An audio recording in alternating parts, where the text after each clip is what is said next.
Hallo julle, vandag is ons bietjie hierso by Roodeplaat Casting Catch.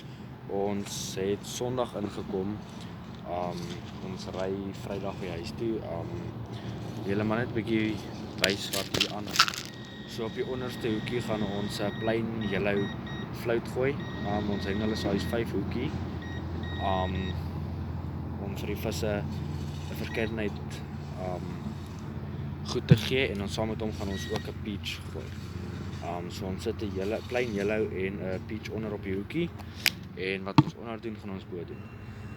Ons vang vandag met Supercast se floats.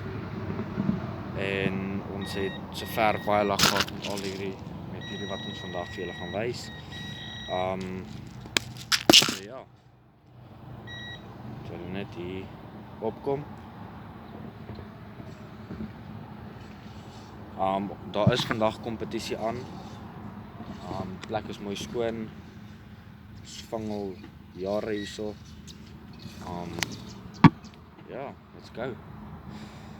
So dieselfde wat ek onder gedoen het, gaan ek bo doen, deur die hakkie. Dan druk ek die boonstoekie net terug in die bol in.